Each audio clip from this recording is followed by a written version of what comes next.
Test. Okay. Good. Don't forget to include stdio, or you're not going to be able to compile. So it's not working because OBS was not catching it initially.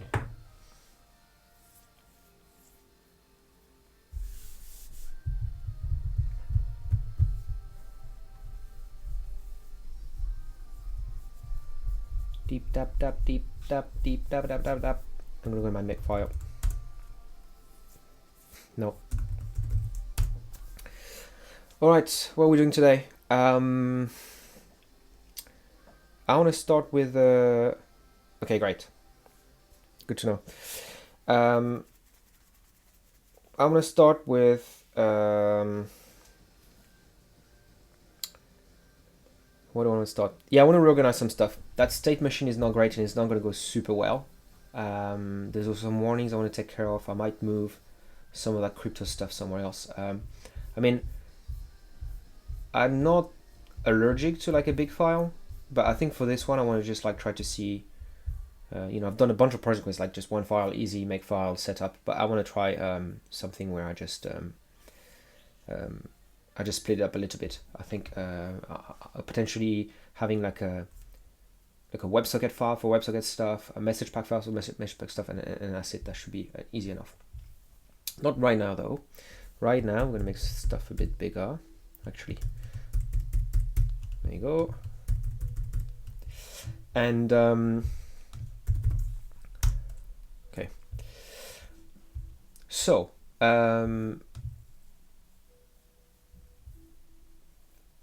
yesterday we got the OBS scene to switch. That was great. That was just simple.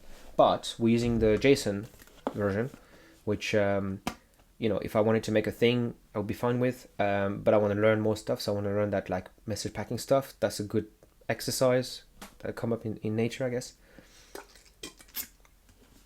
So we're going to do that. But before that, we're going to sort out the whole initialization. The way I'm thinking about it is, we're going to have a series of requests and responses like that. There's a few of those that are going to happen, right? We're going to be able to just say, I want to get, for example, if we say we want to list the scenes, we're going to send a request and then wait for a request for that specific ID.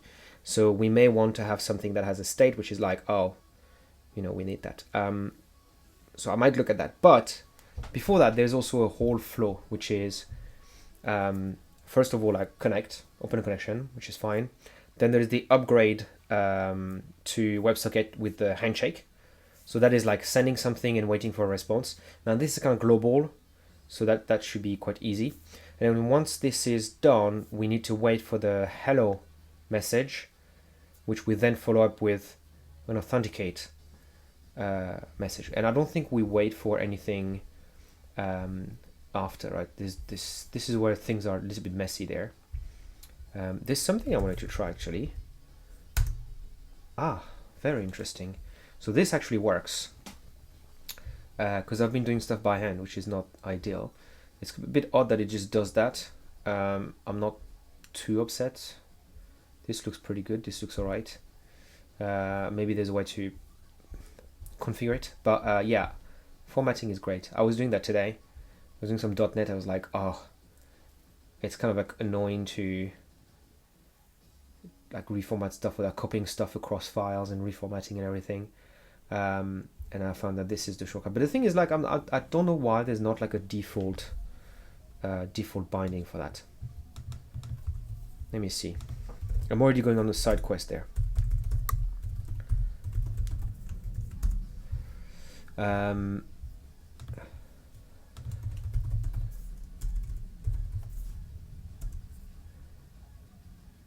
On type formatting, you can format line with via GQ. To opt out of this, use GW format expression. You can format lines. So let's say I do this, and I just say, oh, this is not formatted properly. Can I do? Not really.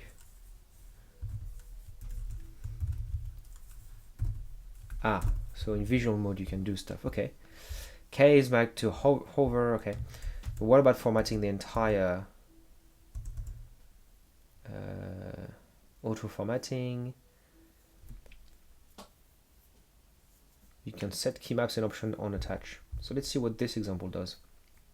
Auto format on save.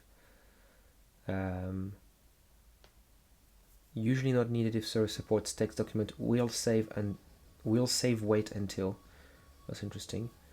So if it doesn't support will save wait until, but it does support formatting, then you can create a command which is on buffer write, so right before writing. My LSP clear false. You get the buffer. The callback is LSP buffer format with the buffer, the ID, and the timeout. Interesting.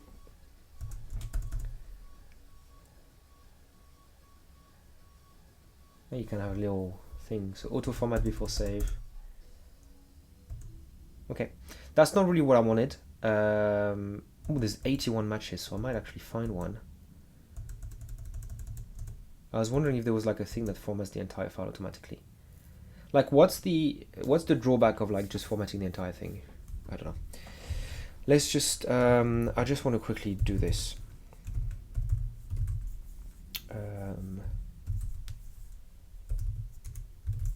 There shouldn't be any secrets in here. Let's do this. Yeah, that's this. This is the C# stuff that I was doing, which is more complicated than it should be. Like that should be, but just getting this was already difficult. Do I have any other keybind somewhere? Okay, this is where I'm not super used to all this. So I don't want to use F because I'm using FF somewhere else. Why can't I find stuff? Okay, I got some stuff here. So FF is going to do this, but I don't know. I never used E. E is for error. This one's called action, so I use it all the time. GD, I use it all the time. SH is the one that I added just recently. Signature helper. The thing I'm not sure about is if I use F on its own, it's not going to work because I already got a FF for formatting. I'm going to say, I'm going to do for FD, which is going to be like format document, or FP, which is format buffer. I'm going to do format buffer because I use B here, and buffer seems to be the right word for stuff. So let's do that. Just hang on until I get the stuff sorted. vim.lsp.buff.format. I wouldn't have done it if I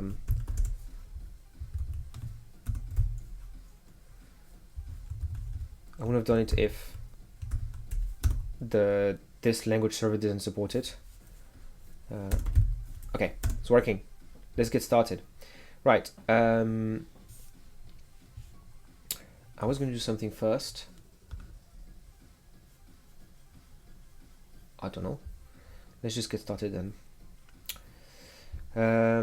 Right. So let's just do some writing down here. So 1, you need to connect. 2, we need to send HTTP upgrade request. 3, we validate the accept header. 4, which that actually happens kind of at the same, or like we wait for that one to arrive. 4, we wait for hello message. 5, send identify. And to be honest, like I don't remember if what's that WebSocket one? That's this one. Actually is listed here for me. Identify. It should comes back with a opcode to identified, and you can make requests, and you can send 3 to re-identify. I'm not going to do anything else. So that you have to wait for opcode 2. and then here do whatever. So this whole flow there, I want to kind of have a better list of state, because that's just a bit messy. I realized that this is actually fine to keep it as like a top level state, because all of these are not going to be concurrent. I'm not going to have two identify concurrent, but for everything after, I may want to have a per request state that can store like an ID, so I can know when it comes back which one to do. And then for the events, it's not, doesn't really matter, because for the event they just come in and they just don't. So let's see. State. What's a good word for, like, I mean, init? Sure. The thing is, I really only need states for stuff that is asynchronous. Then I need to wait for something from event is this. So really connected, I don't need one. Then I send it, which is handshake sent. The more I read this, the more I'm like, this is just going to be okay. Then I have to wait for the hello message, which is going to be okay. So state upgraded. Okay, so I do need to have these two. Upgrade is fine. Waiting for server identify. All right, I don't need to do anything. Those states are just kind of what I have had in mind. So good to know. I think it's just a question of tidying up here, because this might be a bit messy. Oh yeah, there's tons of stuff that I forgot, like making stuff longer than the payload length and everything is still a bit messy in here. Let me just get rid of this. I should be a bit more fresh now. Send a frame, and I still need to XOR, which I don't remember how, because right now I'm not even masking anything. And then, so if it's sent, I'm going to start to clean up stuff. Okay, make sure it's a 101 when I get back, find the end of line, parse the headers, check that the accept key is the one that's expected, and then mark it as upgraded. And to be honest, there, I should do a return 0. Because if I found the accept key and this doesn't return, I shouldn't pause the rest of the headers. I don't really care about those for now. Now this is where things is a bit odd, because basically I'm just pausing the header, and I'm kind of tempted to just have a pause header function that would then, let's not do that for now. Let's clear that up.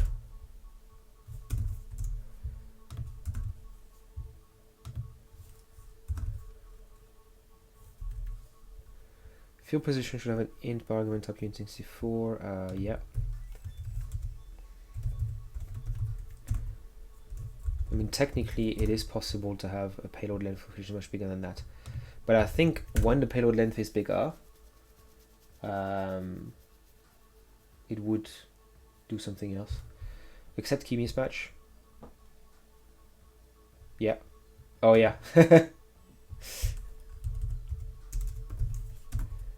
Corrected. Yeah.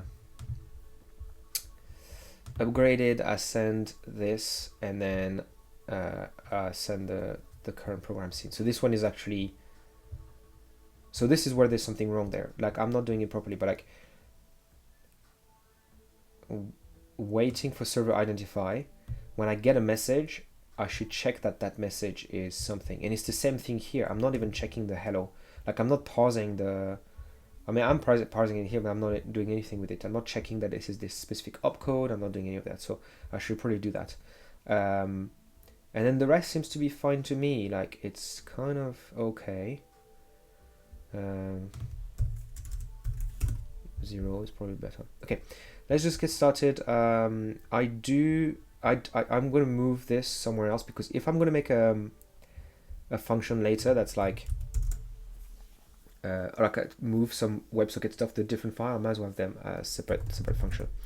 So static uint32t.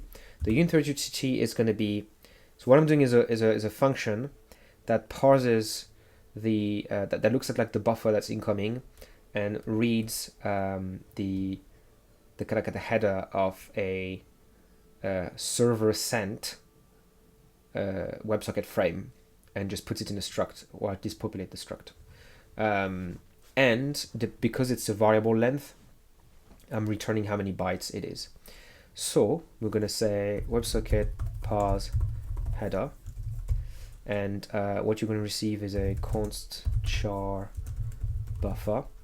I am going to assume that there's enough in the buffer. Not going to pass the length because realistically, whoever uses that should make sure that the buffer is provided is that. It's not my job to do it. And then the other one is WebSocket frame. So struct WS frame. Frame. Now I'm actually trialing this thing. I said yesterday, but I'm trialing this thing of like not using type def for some of that stuff to see how I feel about it, because I don't really mind typing struct in front of stuff. It makes it clear that this is not just a type that you've renamed or something like that this is a struct. Both Pipewire and Wayland do that as well, and it really didn't bother me. So yeah, I don't know the benefit or the drawbacks of either way, but I'm trying both and see which one I like. Alright, so parsing should be easy-ish because I should be able to just do this because I've got a bunch of logic there, and this is actually a little bit better than the other one, because that one actually handles a bunch of stuff. So frame, can I do this? Yeah. Now I don't need to read those three because it's reserved. Frame opcode, correct. Masked is going to become I'm going to call it masked because I think it makes sense once you understand the protocol, and I did call it is client to server, but that's not what it means, so I'm going to rename it to masked. Okay. Then we have payload length type and then payload length, and I think I have payload length here. So I think I'm just gonna do this.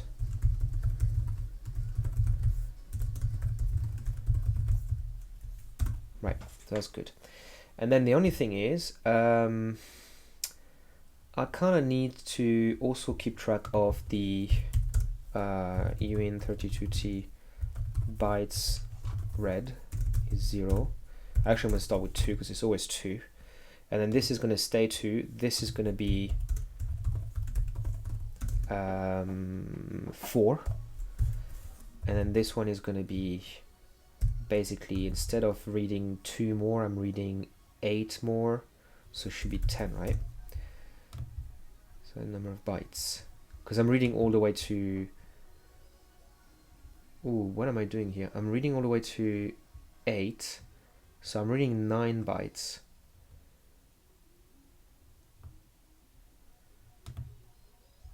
Oh yes, correct, because this is actually only 7. But actually, what's interesting is it did say read. It says 64, but it did say that MSB must be 0. So it is 64 bits, but MSB must be 0. So I should say 10, but I don't really need to read the 9th one. Although I could and just ensure that it's 0. So if it sends something that is not 0, it's not correct. But for now, I won't do that. Then I'm going to return bytes read. Okay, great. Then I'm going to actually grab this. And then I'm going to come here and paste it. I want to do something a bit fun with this, just for the sake of something fun. Define debug frame, and I'm going to receive a frame here.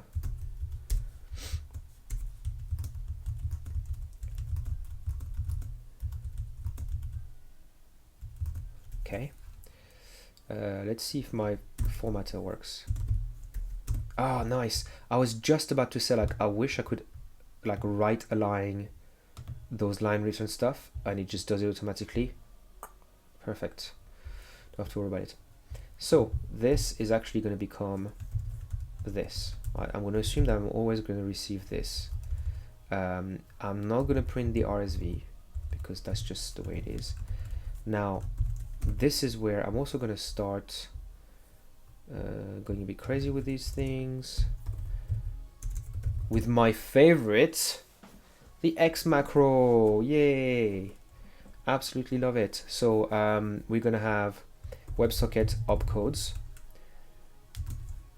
b 0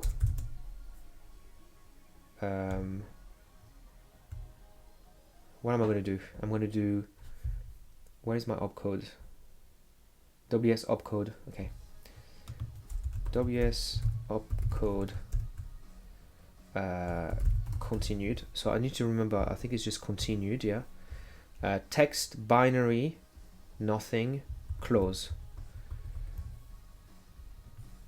and this is going to be frame continuation. The idea is that I can just I can pack these bits of information together so that then I can generate code that always matches those together. One of my favorite way of using this. Then it's 8 if I remember well, which is going to be close, 9, 10 and 11 to 15.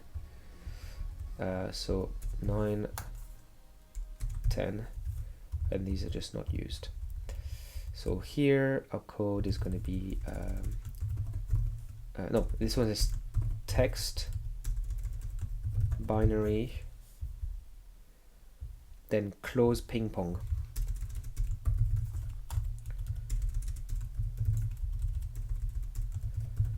I don't mind spending a little bit, like, I know some of the other project we did before was a bit different in the way I've not like tidied up the code as much. For the bar, I tried to do it because it's a bigger project. For this, I don't mind doing it because I can see myself needing some WebSocket like parsing and handling later on, and for some other formats, they're quite easy to just deal with. But this one took a little bit of time. It's not really that bad, but I can definitely see myself needing it again. So I'm going to make this like a little bit tidier. I think it's one of those things where it's like I spent a few streams fucking around, making something that barely works, and then just calling it an experiment and it's finished. Now I want to do something a little bit more slightly solid. Alright. So that's my opcodes. So I'm going to get a lot of red for a while. That means that my opcodes here can become define X type no, value type name, or like label, and then here undef X, and finally WS opcode. What did I call it? Opcodes. Okay, delete value and type. Okay, I'm going to move that one to here. Why not? Debug frame, this is where I was. So let's see. Debug WS debug opcode with an opcode coming in is going to become switch. So what do I want to do with that? I kind of want to basically say I could just make it a function, and then that one when I call it I just return the value, and it's like easy. But I'm just gonna do it so it's a bit dumb, but it's literally just gonna print it.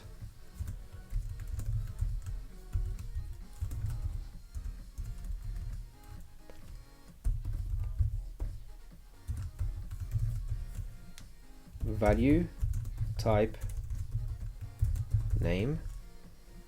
Okay. Undef x.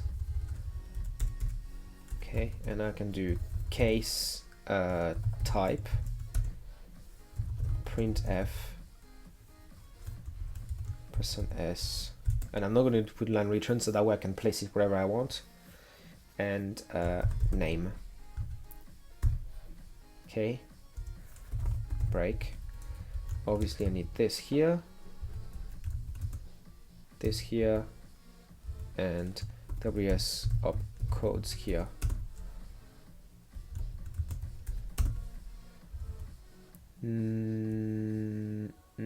Not really, because my switch case actually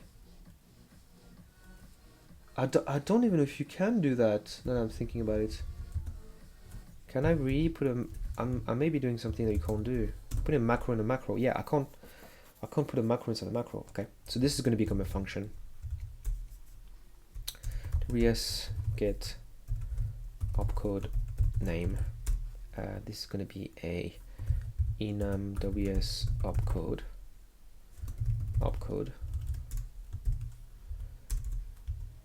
Okay, switch opcode. Do this. I left a thing here. Const char pointer. Don't mind returning this here because it is going to be static. 6 values not handled. Is it because I don't have this? Yep. And this, instead of this, it just needs to be returned.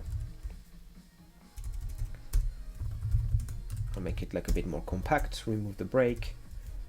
Okay. Unless, does it need to be like this? 6 immersion are not handled. I find it odd because if I oh, I must be doing something wrong. Define x value type name opcode. There you go. I had one too many.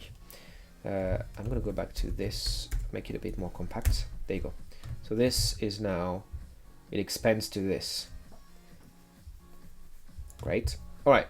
Still not doing much here. Operation is WS get opcode name of this.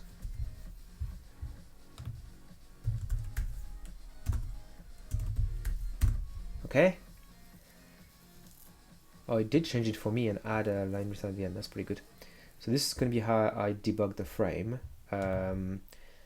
If it's masked, it's going to be x masked and x payload length. What else do I have in that struct? Mask, payload length, and masking key. Now masking key, I'm not going to debug it right now. Okay, so now I should use WS parse header. Every time I read one thing, I should be able to use one header. Like I don't need to read more than one header at a time. So struct WS frame, and I'm just going to initialize it to 0, right? And now what I can do is WS parse frame, where I give it the buffer, followed by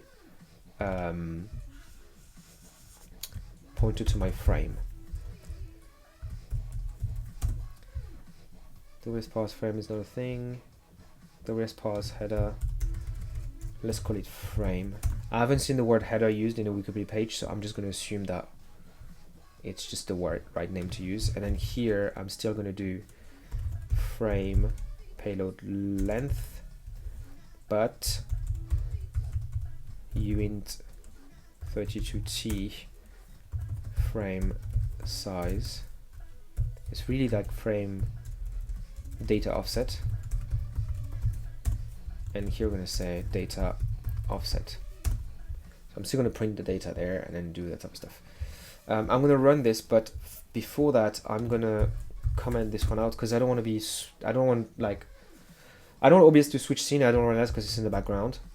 So let's just see. Bin client.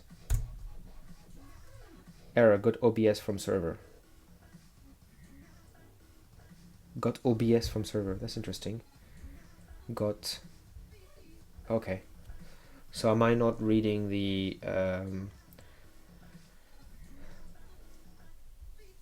so I should be getting, let's print it here. I'm gonna have to do a dots s followed by buffer, but before that I need received. Right. Clear and make and bin. It might be a mistake that I'm not moving properly because handshake sent, that I'm receiving this, and oh yeah, that's the problem. I'm returning early, so I'm not updating the state here. The reality is that the only valid way is through this. If I reach here, then something went wrong. So I should say printf failed to validate handshake response, or just response. And then here I'm going to say return 1. That way I just... Okay, so that seems to be working now. And it's printing the data that I'm receiving. It says data. Now there's these prints here. I don't know why. Let me clean up the this. Okay, so that seems to have been the issue. Connected, handshake sent. This is the hello, with the opcode being this, and this is the identify response with the opcode being 2. Okay. The helper info in red. The helper info in red. You mean the thing on the right? Let me see. I'm going to try to make one.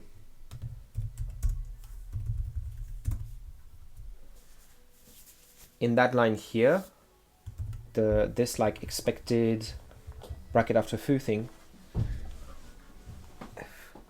Yeah. So this is LSP, which a lot of people actually don't like. LSP, language server protocol. But basically this kind of like a standard for a language, like for editors. Okay, it's a server protocol for editors to be able to use the same backend language validation, so that it works a bit everywhere. So this is actually using ClangD. And if I just run this, it's just not going to do anything here. But you see, it starts seeing an LSP on the STD in and STD out. So there's like a server thing, and you can send requests, and it'll just do stuff with your files and figure it out. And NeoVim, the more recent versions, because I'm using a nightly version. That nightly version is supports like native LSP. So then I can just go into. I'll just quickly show you. Why not?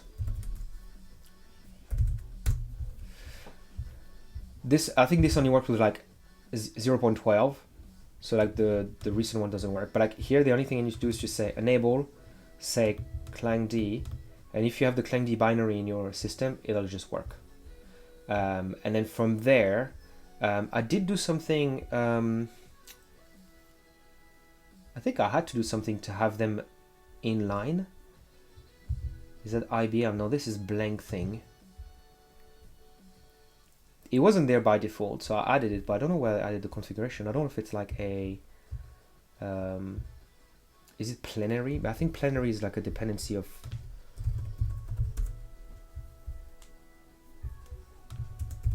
I don't even remember my stuff. No, that's just a coroutine thing. So that's probably what this Indent Blake line. I don't know. I don't even know where it comes from.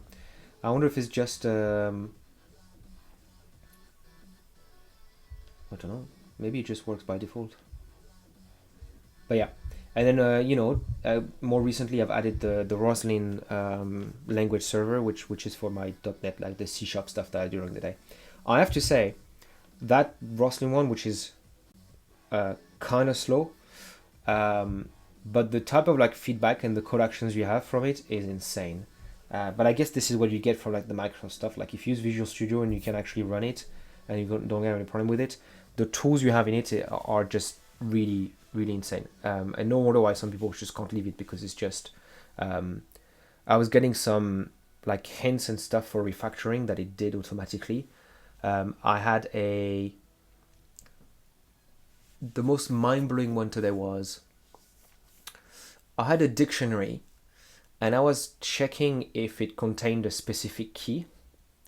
If it didn't have the key, I would then insert like a new class at that key.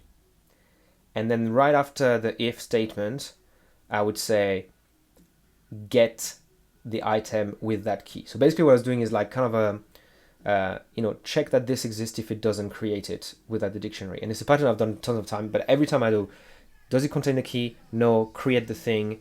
And then outside the if, I do get it. And it detected that pattern and it said, you can actually simplify it with a try get value thing. And it just like there was like 6 lines, and it just like changed them to like something, a pattern that was like 1 call instead of like 3. But it's so weird. It's like baked inside like the language server and stuff like that. And this is not like an optimization that they're pushing on the devs, saying like if you do it that way, it's going to be faster, because they can probably optimize it on the compiler anyways. It was more of there's kind of like a readability thing. Like my way of doing it made sense to me because I always do it like that. But someone comes in fresh in the code base, they have to say, oh, they're checking the key, they're doing this. While with the other one, it's very clear that it says try get whatever. But anyways, I was really impressed with it, and it's really nice that you can just use an editor like Neovim and get access to some of those features that way, but without having the two kind of like being super codependent. Yeah, and then when there's an error, I do space E, which I have in the it's one of my key binding, which is for I think it just opens the diagnostic. That's what it's called. And this is what like ClankD reports. So here there was actually 2 errors, so you can go there. But like you can have warnings, you can have hints, and then I can do space CA, which is code actions. And here at the bottom it says, oh, the only thing I can think of is change foo into 4. So I can say, yeah, sure, why not? There's still an error, right? But if I do code action there, it can't figure out what to do. But this is so great because if, for example, I was to say, I can't come up with one right now, but let's say I come here and I say I'm going to delete std bool. Now I've got like 5 errors, and I can do square bracket D to jump between them. And here it says I can't find the bool, but there's a fixed available, so I can do space CA, and it says include std bool. Yeah, sure, I do 1, and it just went at the top of my file and added std bool there, right? So there's like a lot of like convenient stuff like that, which doesn't really take away from like the experience of doing something. But I do definitely respect and envy the people that have a bit more patience than me and go, I'm only going to use the compiler. Like I'm going to write some code, just going to have syntax highlighting and that's it. And then I'll figure out the errors with the compiler. Sometimes I spend so much time just writing code and I compile so much later that I kind of having that immediate feedback is something that helps me. I was just watching one of the most recent sorting videos where he's just writing some C, and he just adds the includes because he remembers that you need to add the right include. And I guess the more I'm going to write code, the more I will know which include to add, so that could solve the issue. But yeah, a missing include, he just try to compile, it tells you, and then whatever. But yeah, it's a little bit like I think it's a little bit like as if I was compiling on like every time I go from insert mode into normal mode, because it doesn't do it like right away. Never tried Emacs. I should probably try. I'm doing the of him because I don't know why. It's just the name. It's the one about strings, which echoed a lot of things that I was looking at recently. And he basically goes into making like a string view kind of like structure and set of functions that let you have, you know, pointers and stuff like that into a string, which is quite convenient. Although there is like a bug in what he's showing, but because he doesn't trigger it, it doesn't really matter. And I think it's more educational, so it doesn't matter. But I thought it was interesting because he kind of flies through his things, and he's got like these new videos he makes. It's like a bit more edited, and it's nice because it goes a bit faster. Sometimes it's kind of hard to just with the whole thing, but yeah, it flies through. And then there's like an issue where he's got this like sorry, sodding. I'm gonna write it down. Let me pull out the video.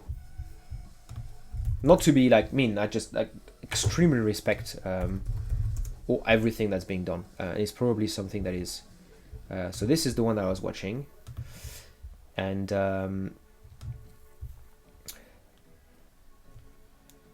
I didn't even know that's his name.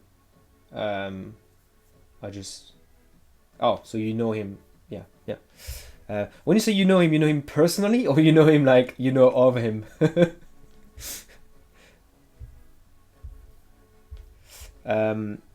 Let me try to see what part of the thing I was looking at, because it's not a terrible thing. Yeah. But yeah, he's one of the person that just like made me think like, oh yeah, I could just do some streaming as well. So splitting by delimiter is the one I'm talking about, and it's really not a big thing, but I just and maybe I'm wrong. So maybe I just I'm wrong. So I think it's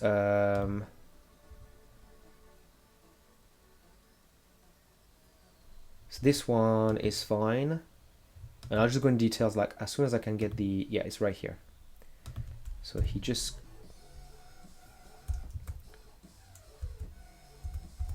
so here this function here that he has is basically, he's got these string views with a pointer to the start and a count, and it's backed by whatever memory, but it points and it says there's a count. So it allows him to just move the pointer to, I'm going to change my fingers because I know my camera is reversed.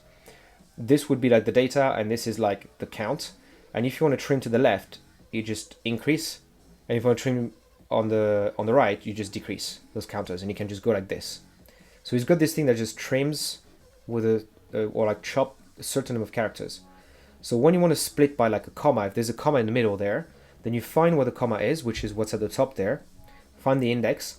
And then what you need to do is to say, well, actually, if the delimiter that I'm looking for is in between those two, so it's smaller than the count, then you create a new view that starts at the pointer, current pointer, and ends where the comma is there.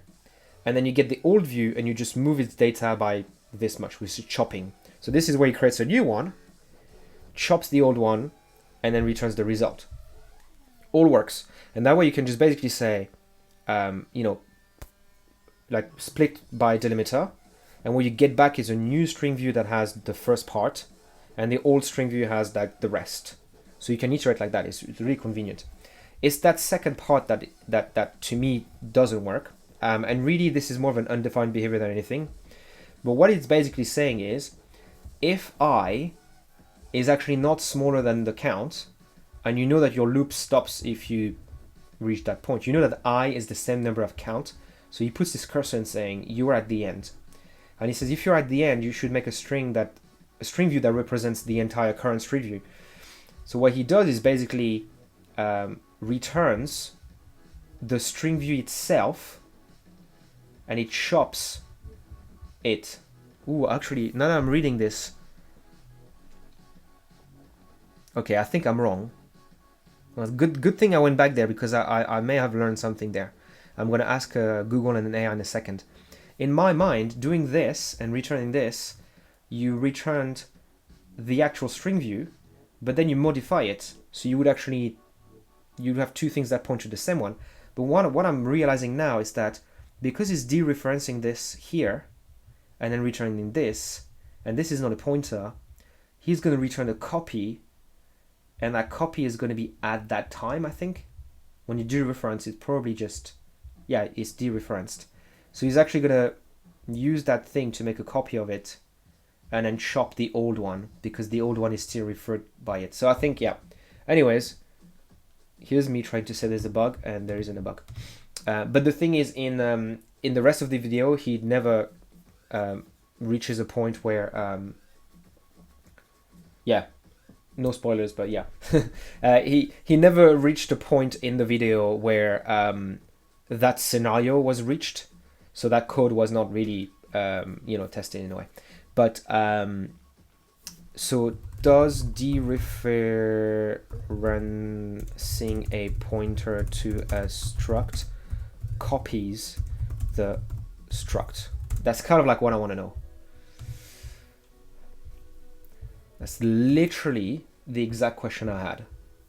And somehow, it is the second result instead of the first one. Okay. For an operand x of type t, the address operation and generates a pointer. Okay. For an operand of x of pointer type star t, the pointing direction star x denotes the variable of type pointed by x. That means the unary operator gives you the address is a pointer, unary operator differences. Wait. This is Go. Get out of here. Maybe the first result is better.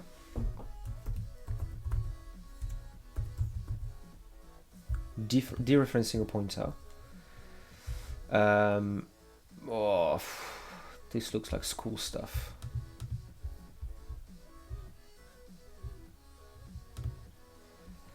In C, does assigning a struct to a struct pointer assigns a copied value of the struct? No. At least not in that. Oh, this one would copy, if I understand things well. Does gets the copied value? Yes, it does. There's a copy. The dereference operator means you are copying data to the memory address, which is pointed by new node address. Great. But what about the other way around? I don't know why I'm just bothering with this. Okay.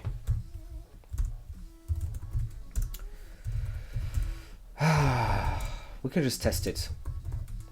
Right. Okay. Struct foo boink. I'm gonna get a. I'm gonna get a uint32t a and a uint32b, and I don't want to bother with importing things, so they are going to become ints. Int main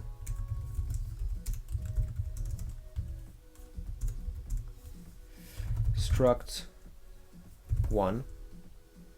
No, what I'm doing, foo 1 equals dot a. Actually, I'm not even bother. This one is going to contain 1 and 2. Okay. And just to simulate the full thing, because there was a return, struct foo do something, and what I'm going to do is struct foo res equals and I need to get a first one, struct foo past deref past return res and past dot past at a, it becomes a big number. So now if I do struct foo 2 equals do something with a reference to 1, return 1.a, actually 2.a. Now I'm in this instance, I'm basically expecting, if I understand well, and if dereferencing this is going to copy into that, which I think it makes sense. Like I don't see why it would make a reference, because this is not a reference. It's just, there's no way that it would do anything else. And this is going to by copy anyway. So I think this is going to work. So this, I should basically expect the result of my program to be what should it be? It should be one.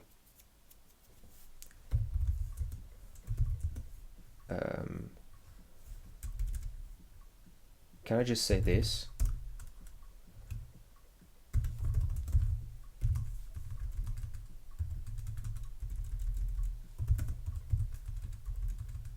Whoop, whoop, whoop.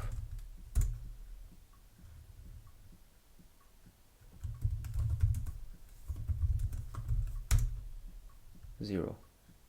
Okay, I need to do it somewhere else than in here because I don't understand this. A.out echo 1. Yeah, because I changed A and it did something else. Okay. Anyways, that's the answer. Hopefully this is not something that's like it can't be like compiler specific. Speaking of compiler specific, here's something that I think is very interesting. I was looking the other day, like, what's the difference between GCC and Clang and all that stuff? And on top of that, there's Apple Clang, which is for the compiling of C stuff for Apple, right?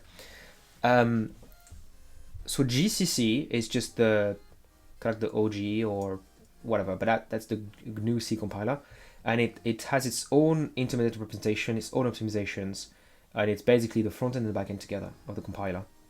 And Clang is the C front end into VLLM intermediate representation, which then VLLM does the back end side of things.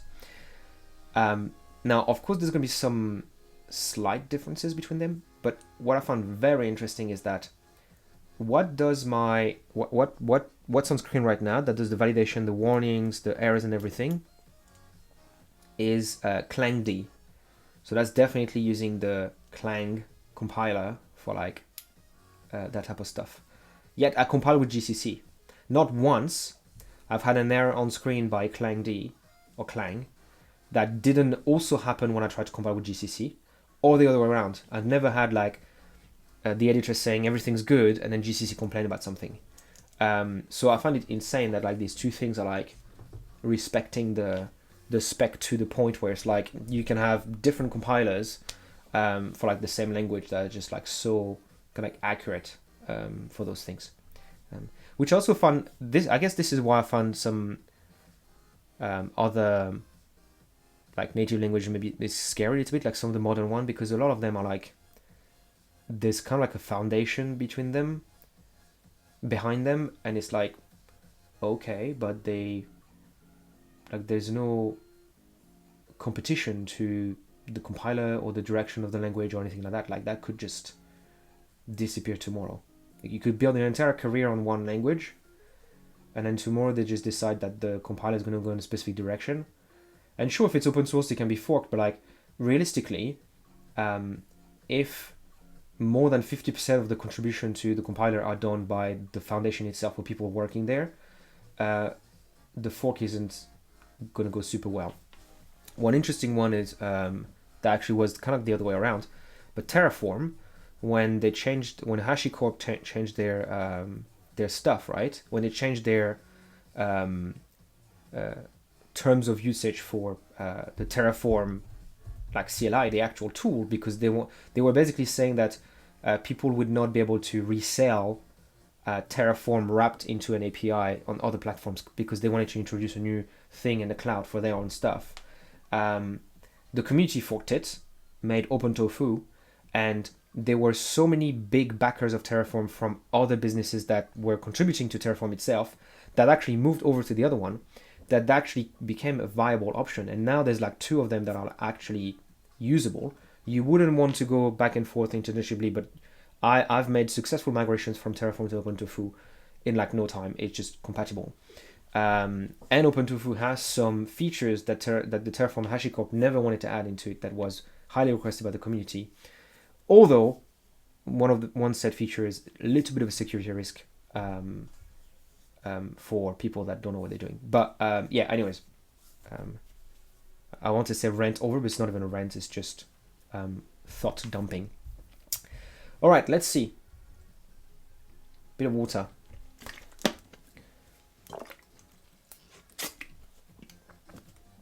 Sorry, because let's see is technically correct because this is some C that we're doing. So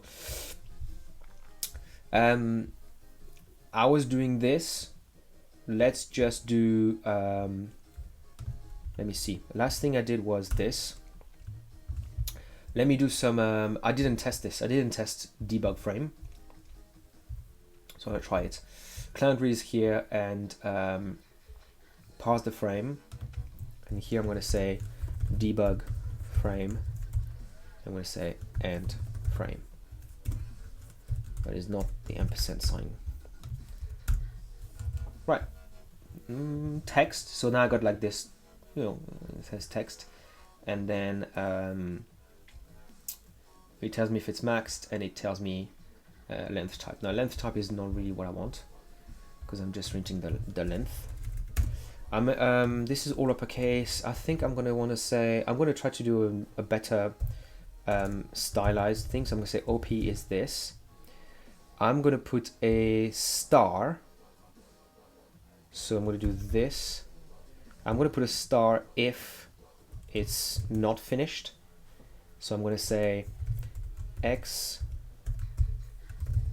FIN. So if it is finished, nothing, otherwise a star. So I can remove that one. Start with that, see what that feels like. Now they should all be finished in a way. So op text, okay. And then masked, I'm gonna leave it like that for now. There's one thing I want to do though, is I want to go into box ring characters, which I had here because I was doing something like that earlier at work. I want to do something like a little bit more fancy.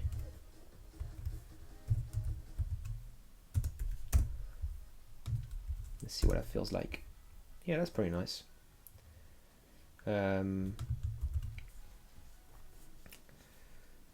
a bit of a, yeah, bit of flair to it. All right.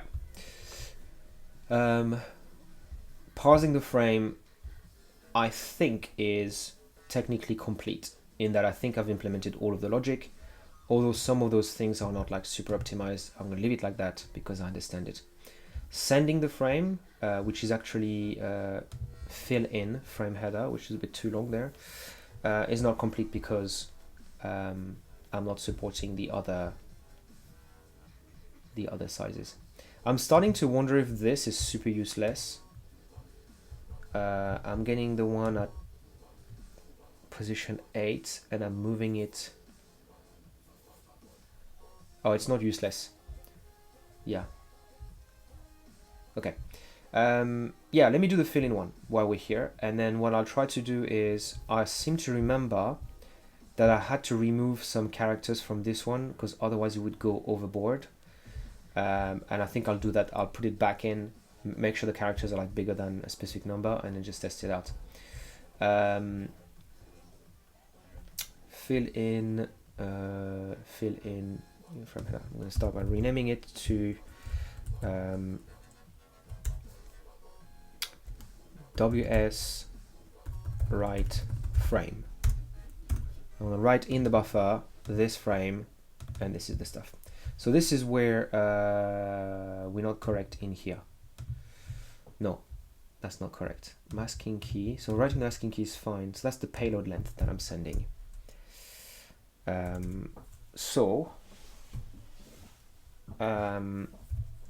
Okay.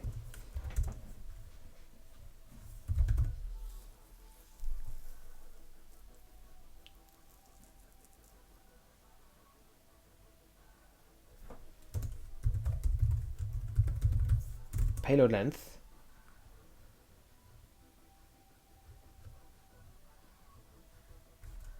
Payload length type. That's what I need to do. Okay, payload length type is going to be 0 just to start with. If data payload length is smaller than 125, I remember well, then payload length type equals data payload length. Super simple. Now else, if it is data payload length is bigger than, and this is where I think it's just like, does it fit in 2 bytes, 32 bits, 4 byte, does it fit in 4 bytes? That's correct. 16. Okay, 2 bytes. 126 means 2 bytes, so I guess it fits in those, and then otherwise it's going to be everything else.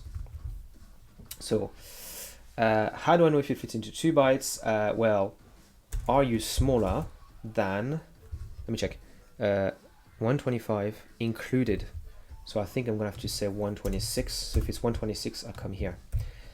2 bytes, 0x1234, because 2 hex values is going to be 1 byte. Let's assume my instinct is correct. Now this time, the payload length type needs to be 126.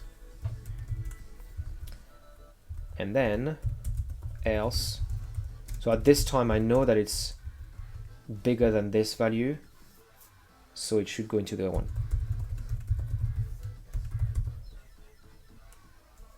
127, correct. Now for sure I'm just going to write this at this byte offset, but what I should actually start doing is store a uint32t of offset, which I'm going to start at 2 because I know it's going to be 2 anyways, and return it here. Okay, now this is correct, but if, once again, payload length is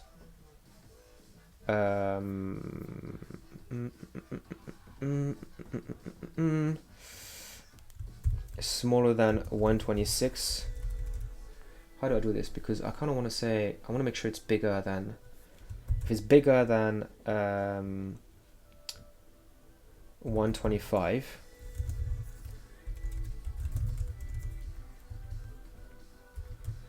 I don't want to do this. I like this. I know this is weird, but I'm just going to leave this branch empty. Because realistically, I've got nothing to do. But then otherwise I have to say, oh, you have to make sure that you're bigger and smaller, and I just don't like it. 0xff, and we'll do else. Now for sure here, what we're going to say is offset plus equal 2, because I basically want to add 2 to there. And this one is going to be offset plus equal 8. Actually, I'm starting to wonder, I think the masking key is before the data. But it's after this. So yes, I do need to put the masking key after, which means I need to do offset plus 1. You know what? I think I can do, so this is where I don't remember. C plus plus. Now this is the problem, is I want to check the operator, but it's going to go into C++. I think it's going to be the same one. I never remember which one does it first or which one does it second or whatever. Increments the value after processing the current statement. I guess the way I need to think about it is the X is on the left, so this should be the first thing that happens, and then the plus plus is on the right, so then it's just going to go into the other one. Yeah, I know increments, but like I never know if I need to do this or this. In this instance, this is the one that I need to do, right? Because it basically stores it and then does it. And then the last one, I need to make sure not to increment it. So let me think about it. Let's say in the current state, the value is currently 2. Here's going to be 2, This is going to be 3 because it just got incremented. Yeah, it's prefix and postfix. I just don't remember the order in which they do it. And then this is going to be 4, and then this is going to be the next value, and I'm going to keep it there. Okay, great. The one thing I'm missing is that now I need to fill in the bytes in case it's something else. So let me see when I parse it. When I parse it and it is 125, I basically grab the buffer at 3 and put it there, and then add it and I move it to the left. But I wonder if the byte order of receiving data versus sending is swapped. I don't think it would be. So I think I'm just gonna assume it's just the typical big endian. And what I need to do is to put on the right, so the smallest, the right half of the value that I want to send needs to end up to the left. So what I need to do is I need to go here. I need to do data payload length moved by 8, and that's going to be my buffer at offset ++. So I can actually do this. Okay, and this is going to be this, like this, and now I just need to do char like this. I think this is pretty much what I need here, right? So I'm grabbing my payload length, which is bigger than the 0xFF, and what the left part is going to end up earlier in the buffer, and the right part is going to end up after in the buffer. And I think I literally need to do this for this one, except that this is going to have to be done a bunch of time. So to normalize it, I'm going to do this with this, this, this, and 0, right? So I'm actually able to do this, paste it there. And now this time, I need to grab, so the thing is the highest one needs to be 0, but that's fine, I can do that. So I'm going to do 8 times 8.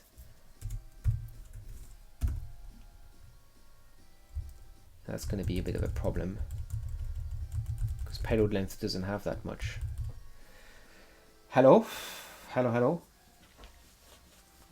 We're doing some C. We're in the middle of, for context, we're in the middle of parsing and encoding a WebSocket header or a frame by just following whatever Wikipedia says. Okay, so this makes sense to me. Realistically, it's never going to be 8, it's going to be 7. Okay, so that means I'm going to move it by 7. I'm going to grab 7 times 8 bits and move it all the way there. I wonder if instead of doing this, I could, instead of doing 8, I could do something with a hex value. Don't want to fuck it up. And now I just need to do this a bunch of times with a 6, a 5, a 4, a 3, a 2, a 1, and a 0. Now that should be 8. So I'm getting 8 bytes for a 64-bit integer, and I'm grabbing the leftmost and I'm sliding them by a certain amount, and then I'm using a char. I'm guessing a char, so I make sure that I only get 8 bits. So like the one that's like all the way to the left, the camera is here, all the way to the left in the camera, and I'm moving them by like 7 times 8, they're gonna end up being like right at the beginning, and I cast a char, so I chop whatever was there. There was nothing there anyways, so that actually appears, that goes into my buffer. Now the one that was like in slot number 2 there, technically, I'm moving it all the way there, so I still got like some garbage there, but I think when I cast it to a char, it then goes fine. So I think that should be fine. And I should make sure to not put this here, because now I'm doing the plus plus trick there, and I shouldn't have to worry about it. So let's just make sure we're doing it right. This seems to be correct. Now the one thing that I would need to do here, because the spec does say the most significant bit must be 0. Now what that means is that you can't actually have the maximum value for an unsigned 64-bit length. Yeah, but what that means is the most significant is going to be somewhere in there. So what I could do is a end, and just for simplicity's sake, I do this and then 7 numbers, 1, 2, 3, 4, 5, 6, 7, right? Which is the same as, no, I'm not going to even bother. So this is going to basically say 7 bits of this byte should be at that, but haha, because I'm moving this all the way to the right there, it's not the most significant bit, it is the least one. So I should just put it right here, right? Because this is going to be, well, actually I don't know, because if I'm not moving it by anything, it's going to be the, yeah, I think that must be this one. So this should be ready, hopefully. Let's see if this is working. Okay, it is working.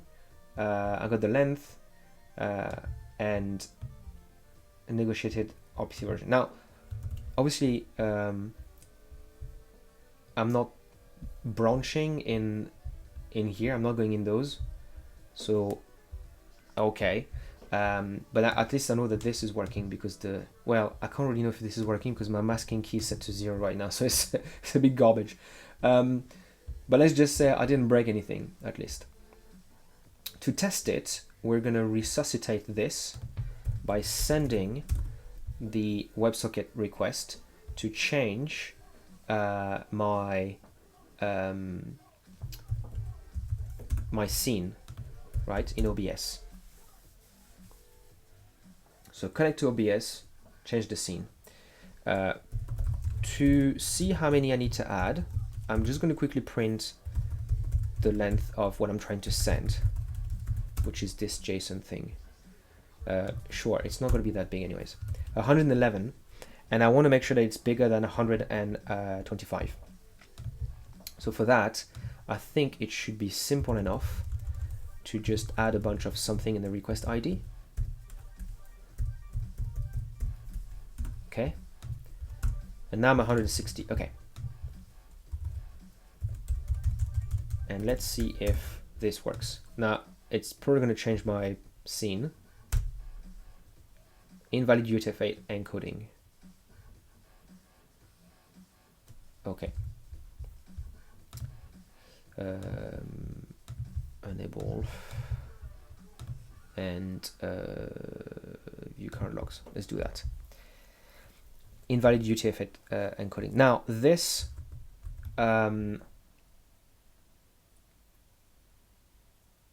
this is interesting, because then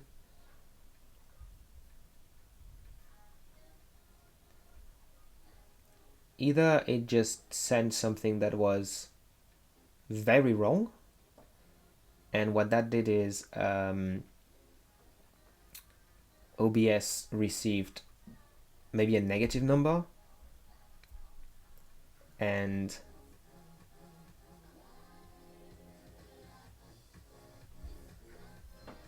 then it just tried to read something that was obviously not a UTF-8 value, because this payload is okay. UTF-8 what? Yeah, the dash is allowed because this was a UUID-v4. Let me try it. This was a UUID-v4 before, and there's a bunch of dashes in there. I just added it back because I was like, I'm gonna make a UUID-v4, and then I was like, I can't be bothered, so I just pasted a bunch of garbage.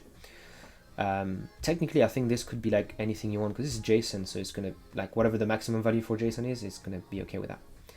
I just think that what's happening is one of two things. One, I'm writing my payload in the wrong place, and OBS then reads either the mask key or the uint16 that's supposed to be the size of my thing. If that's the case, it then yeah, it's gonna be a wrong UTF-8 value. So that, or I am not encoding the right value. Oh, I think I am encoding. I think that's what it is. Yeah, there you go. I never updated this. So I'm actually writing in here something that will overflow. Like I'm writing 160 while the max value should not be able to be that. So payload length type. So I was telling it something and it probably wrapped around. So then it basically said your it was 160 characters. It probably 160 minus 127 or 128 because that's the thing. So that was like a small number. So it thought that there was this much. And then it started reading into this area, which I wrote the actual size, the uint16, which probably contained something that was not a valid as it said a valid thing. So let's see. Okay, so now I'm sending something that's bigger, and OBS said you're good. So if it was able to read my JSON, then that's probably a good sign. Now, I don't really want to test this because it means that I would need to make a a payload that is bigger than the uint16 max, which is 65k characters. So I'm not going to test that right now. But we now have a way to do some stuff. What I'm going to do now is I'm going to move every WebSocket stuff to a WebSocket file, and I don't know if I want to actually make a header or if I'm going to do the dumb, because include just literally copies the file. I can just have it as like another file. I don't know what's the best. Like when I do something like this and I'm like, well, the entry point of my program is going to, like the entry point is going to be main.c, and I do want to have some functions that I want to put in another file for like readability or just organization or whatever reason I can come up with. Is it better that I make it a .h file and it would contain some code and I don't put the pragma ones because I don't care about that? Or is it better to make it a .c file? But like doing hashtag include with a C file feels really, really wrong. But I also don't want to be setting up like a whole header plus the translation unit that comes with it, or the C file that comes with it. Yeah, STB header only makes sense. But I'm not going to do the whole define implementation because in my context, I know it's only going to be used once. Actually, maybe I should do that. I think I'm going to do it because it's literally just one define. I don't really need to, bother with that. The only thing is that with the if def, the editor is going to gray out a bunch of stuff if it's not included there, but it doesn't really matter. Let's do that. I think you're right. That's a pretty good idea. New ws.h.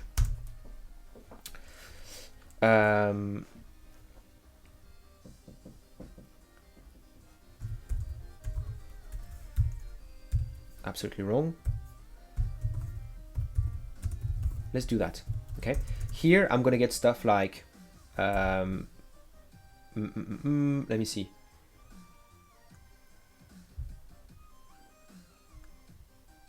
Just a function. I just need a function.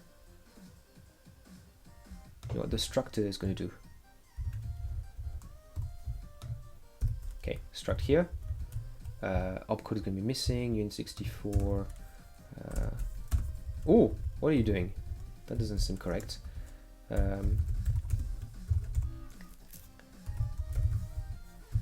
Is that the right thing? Yeah. And then opcode doesn't exist there, and this started to read everywhere, which is fine. Opcode.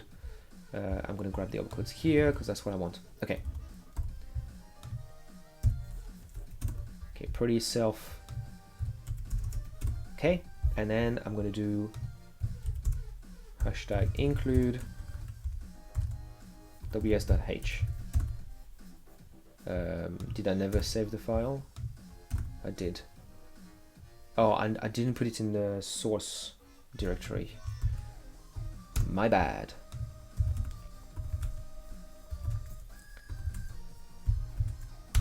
The only thing I need to remember is that my make file does not have it as a dependency, so it won't pick up changes. So I have to be careful. And then here basically it's just if def ws implementation and if, as simple as that, right? And then I can put some stuff here. The only problem that I have with this is that now if I do this, my editor's graying it out and is not. I don't think it's even checking the stuff, and it's because clang-d by default is going to look at current buffer and it's going to be fine, but it actually comes with this thing that I don't really like or understand, or maybe I don't like because I don't understand.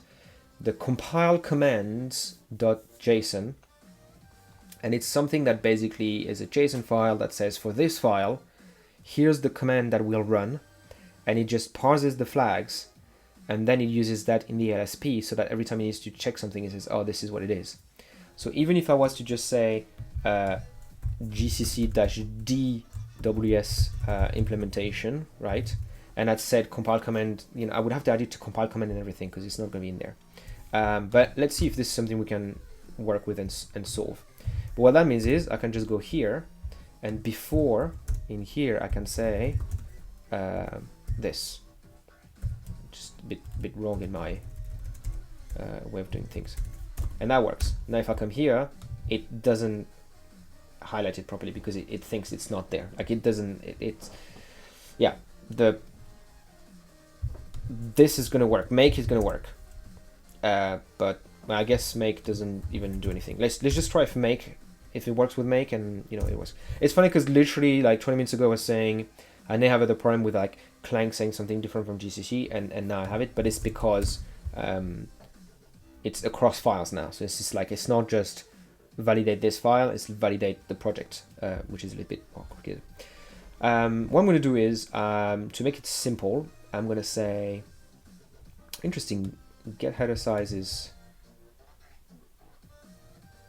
wrong in this instance. I'm going to say right frame. I'm going to move right frame, which is not going to be static anymore. And I'm going to go here and I'm going to paste it here, and I'm going to unstaticify it. Copy this and slap it right here as a for declaration. Yeah, it's quite nice actually because it's kind of like having your like your for declarations, your types, everything in the same file, and you just have this like boundary. So let's see. So actually, there is a CLI. There is a command tool stuff called bear, and bear, it generates the compilation database for Clang tooling, and you can do bear and then give it your command, which could be make, and it hooks into some libraries like GCC to scan their CLI, like whatever it grabs and whatever. Like it's a bit more complicated than just like looking at what the arguments are, and then it generates the compile command automatically. I've had issues with that. I had an issue with using the compilation toolchain for this thing, right? Because I don't think it specifically supports those like edge cases. And then sometimes it just wouldn't generate anything, and it's a bit annoying. But let's try it. If I do bear and make, didn't complain, and it should have done a compile commands.json, which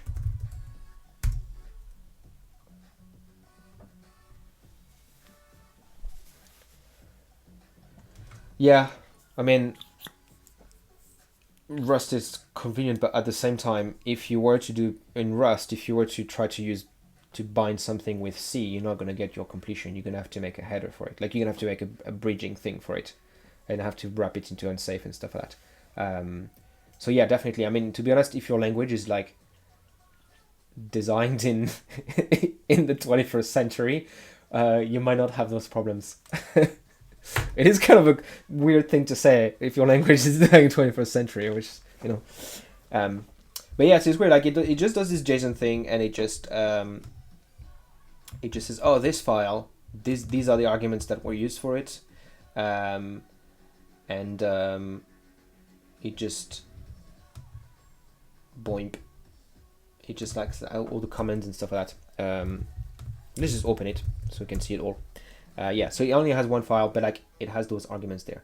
Now the thing is, that is not going to define the STB thing. I think it's not going to like say this file has the rest. So let me see.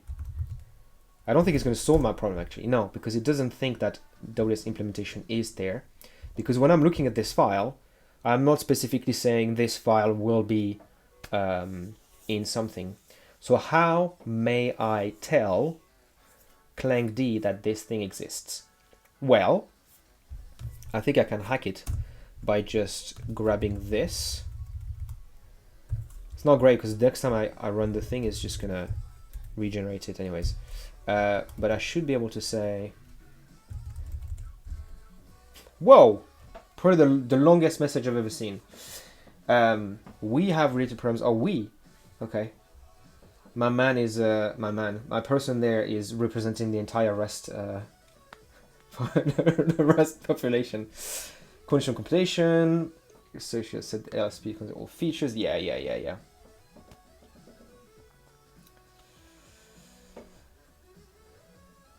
I think it's just, you'll always end up with some issues for like the tooling. I think the fact that like the tooling to help developers went as far as it is and is so useful is the fact that to make the tooling you have devs. So like when a dev has a problem, he's gonna make the tool for themselves. So it's just woodworking is the same thing. The number of jigs that people make in woodworking because they can just use a piece of wood and make a piece of wood that helps them making more pieces of wood is literally the same thing with software development. But the fact with software development that went so far, and the only problems we have is these little things they have to configure and hack into. I'm not going to complain. So this does not need to actually compile. I just need to make it think that it's going to run this.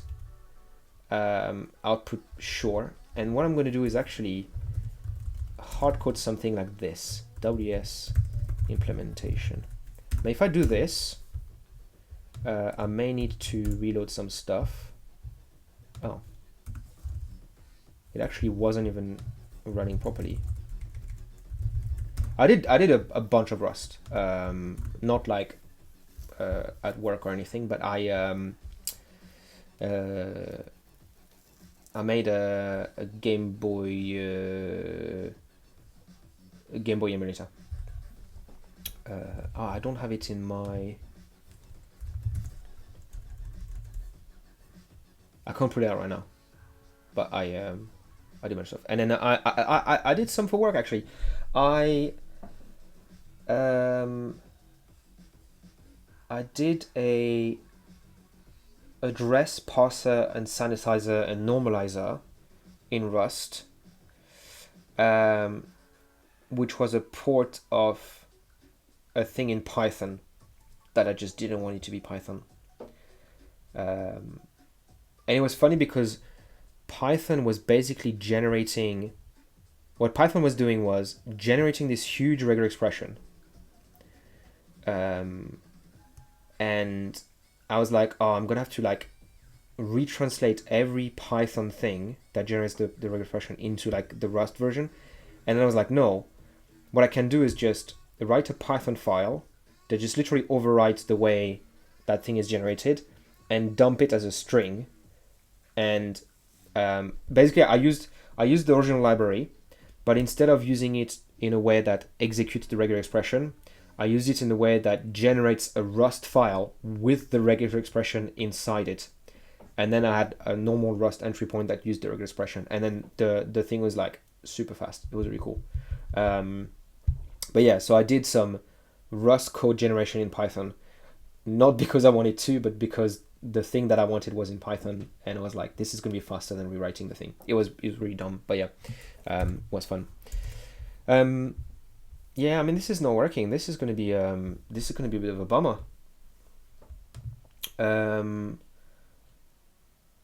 this is probably something.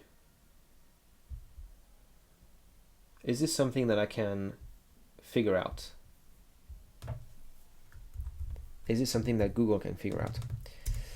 ClangD STB style header only file.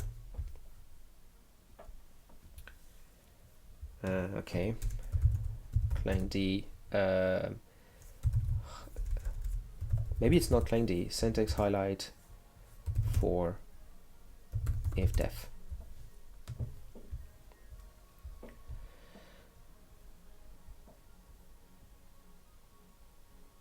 Oh, so maybe it's actually not. Maybe it overtakes the entire highlighting. So I could disable the highlighting and just let the normal stuff do the highlighting, and then have the. Let me see actually. If I do this, it also doesn't do the check. Maybe I just eat it and it's fine. I'll just use the compiler to check. Like this person has the opposite of what I have, which is it's not grayed out. But I kind of want. Maybe it's just an option. ClangD prevent graying out of if def branches. And if that doesn't work, I'll ask an AI. So this one is saying we want this feature. It works in this.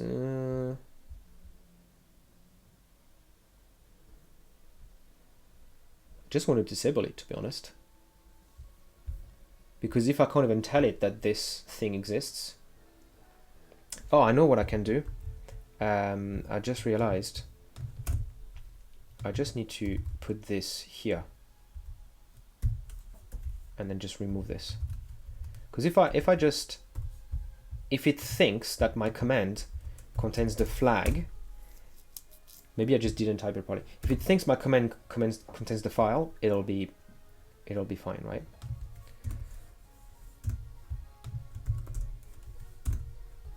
Yeah. So it thinks that when I'm going to build my program, I'm going to force enable the flag, but when I run it, I'm not going to do that. Make should work. Oh yeah, because I just moved everything across, so it's fine. Okay. All right, let's get back to what we're doing. What I'm doing right now is very like I'm way more into do stuff like I want right now than I was yesterday. Yesterday I want to make some progress. Today I just want to have fun. So I'm going to pause the frame here. I'm not going to make it static. And then I'm just going to make a for declaration for it right here. Right. Now there's a thing that I saw that is not great, and it's that I need to know the size of the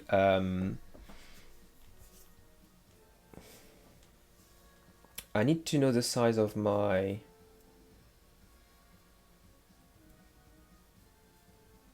I don't need to know the size. I only need to know the maximum size. Okay.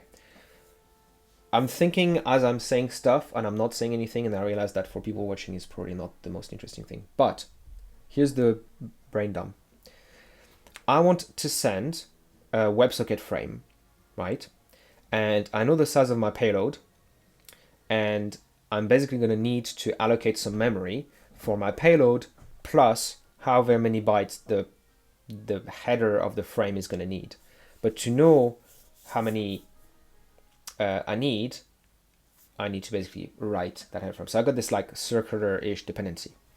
But what I could do instead is not know ahead of time, but have something that tells me what is the maximum size that a one of those headers could be. I just put that on the stack allocated as global. I write the header there, and then I do a mem copy into the malloc once I'm finished. It's like an extra mem copy, but it just eliminates something that just calculates the same value in two different ways and potentially has a risk in there. Also, this is what I want to do. I don't need to justify it. WebSocket byte offset. At offset 9, you could have some stuff, and there you could have some stuff. So let's look at it. So I know, I should know top of my head anyways, because I know this is 1 byte, and I know this is 1 byte, then plus up to 64 bits, which is 8. So I've got 2 plus 8, which could be 10, plus 4 here, which could be 14. So 14 seems to be the maximum that it could be. And basically 14 means that it's the client sending to the server, because it needs a masking key,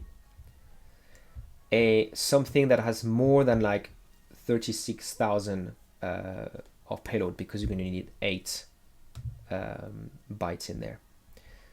So 14 seems to be correct, and then the payload is the payload. So 14 is the max, 14 bytes. I am going to delete this function because that's the one that would cause issues, because see get header size there, I was putting 6. I'm pretty sure that I was not allocating enough memory for this. I don't want to calculate the header size. Instead, I want a char header of 14. And I'm not going to malloc right now. And I'm going to write into the header, and this should return to me the offset. I'm calling it offset here because I call it offset somewhere else, which means that now I need to malloc offset and payload length. Cool. And I'm going to write into buffer plus offset this value, which also means that I could do a mem copy of header, no, sorry, into buffer of header with the size of offset. I really need to make sure string.h, right? Mem.pcp, memcp. What, is there a memp.cpy? What does it do? Little mistake. No information. Man memp.cpy. Is nearly identical to memcopy. It copies n bytes from the object beginning at source into the object pointed by dest. But instead of returning the value of dest, it returns a pointer to the byte following the last written byte. Look at that. This is like literally what I needed by making a typo, because I could literally say buffer equals this, and instead of having to do a plus offset here, memp.cpy, I can do this. Because what this is going to do is going to return the end of what I just copied. There it is. And actually, you know what? In tablet that we looked at some point, I was doing all of this. Look at that. I was saying, oh, in buffer you write this, and then you need to move it by this size, and then you move it by 2 of these size. The me from that time was so naive. I should be able to do mem.pcpy here, mem.pcpy here, and then every time I say buffer and buffer. Oh, the problem that I'm going to have though, I just realized the issue with this is that now I don't have a pointer to my actual buffer. So when I want to do write, that's not going to work. So the only thing that I do need to do though is char star cursor equals buffer. Do this, do this. I know this is not great because I'm only literally doing like 2 of it, but this I'm putting it here so I can have a reference to it in some other code that I have. And I can do cursor, and then keep the buffer, and then now this is just this, which is going to be offset plus player. Okay, good. There's no music anymore. Let's put some on. So this should be fine. Send WS frame. You're going to be renamed into WS send.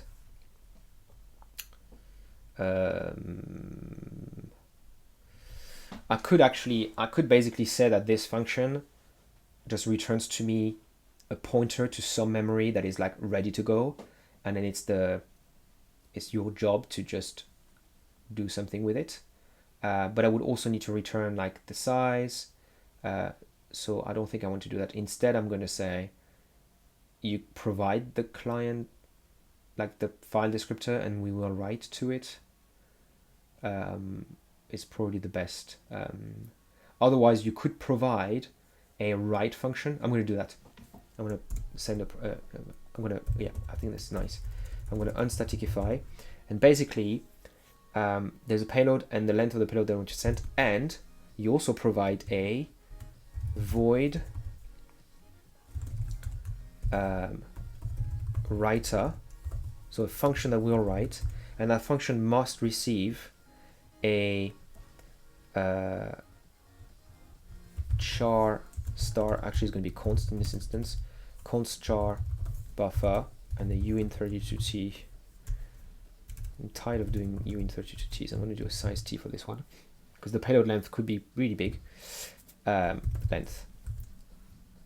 Yeah, so this one. And then here, what you're going to get is writer and nothing here. So you write free, and I forgot that obviously I need to make sure that I remember to XOR it at some point. Remove all of this. Go to the WebSocket file, add it here, copy the definition, paste it here, make it a for declaration, import stddef, and malloc std mempcpy is going to be string, and sprintf. You know what? This is just useless. Memcpy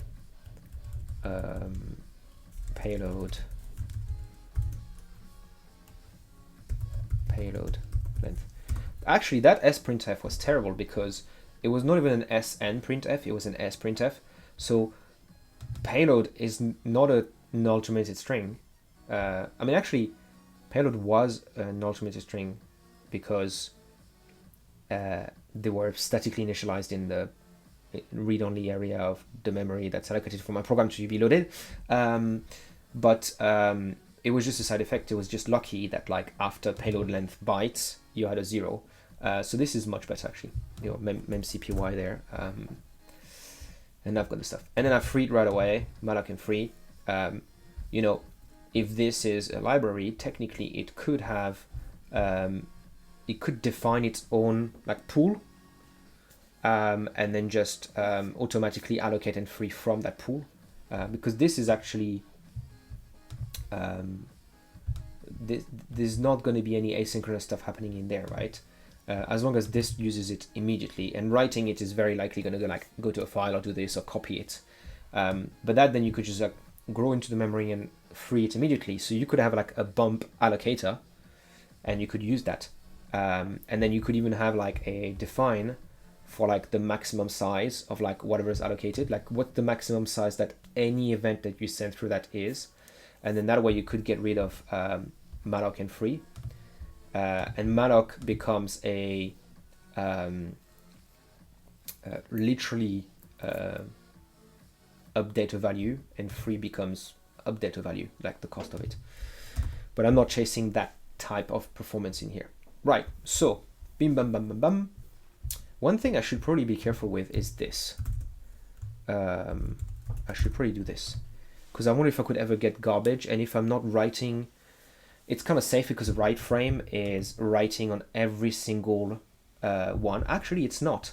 I'm not writing RSV1, RSV2, and RSV3, which must be 0. So I should probably just make sure that I zero the thing before sending stuff. Right, so now I got to reascend, and obviously now I've got errors here because the reascend does not work. So what I need instead is something that says static void write to server, whatever, and this is going to get a const char pointer buffer with a size t length, and you're doing a write client fd buffer length. Super simple. But now what I can do is wsend can be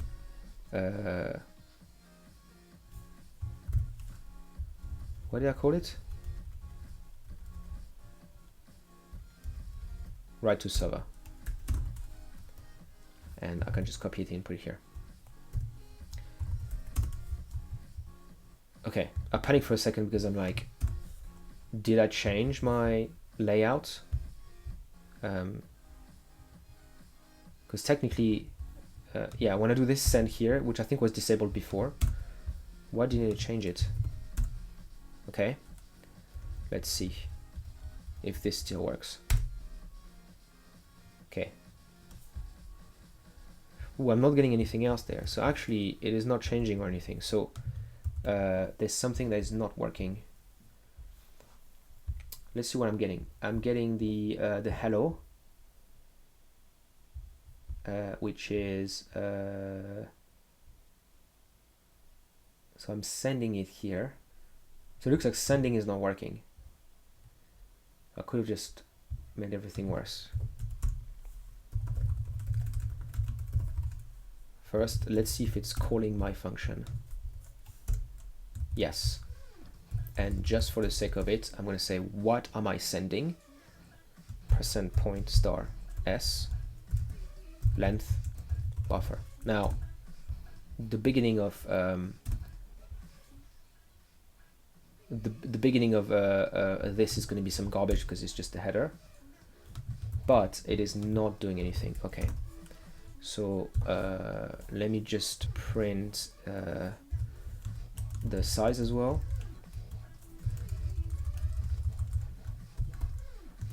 I reckon this is like a small thing. I didn't just like completely destroy. 35 for this plus the header. That's likely. But it looks like there's nothing in there. So right frame, and then I copy into cursor the header.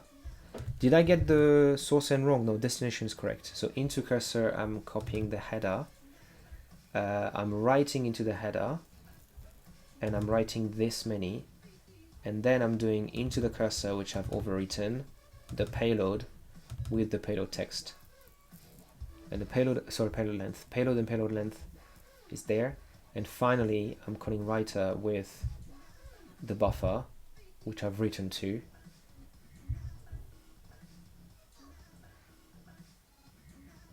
Okay.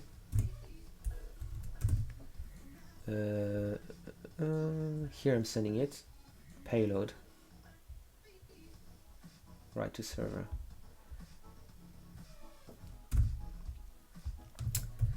Printf.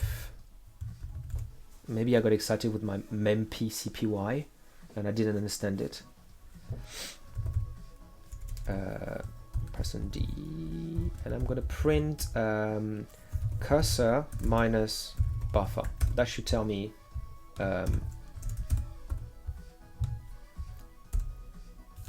you know what, this is going to be the issue. Okay. What I said earlier, that it's obviously not going to take into account the new file that I created because it's not looking at all the file. I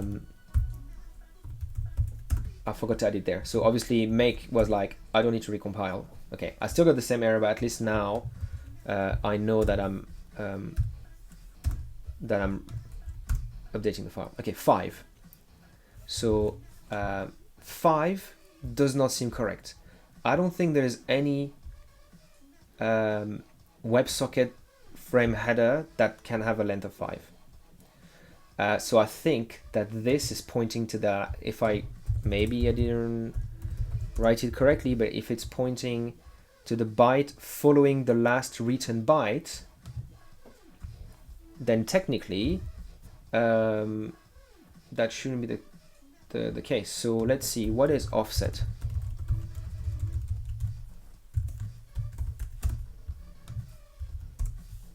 It is 5. So that's where I'm incorrect.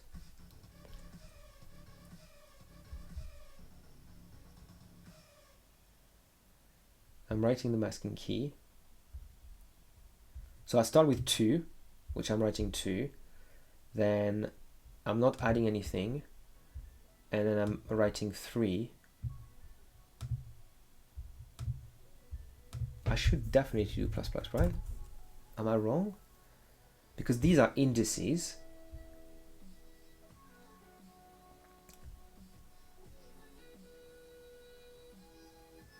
Yeah. Now it worked, right? I got a bunch of stuff back and my scene changed. Okay.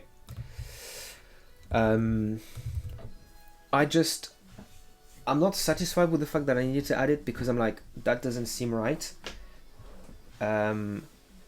But actually it makes sense because, you know, the length is always like one above the actual index that you use to index into stuff. So I think I think that makes sense. So we're still not XORing with the masking key because we're setting the masking key to 0, which is not great, but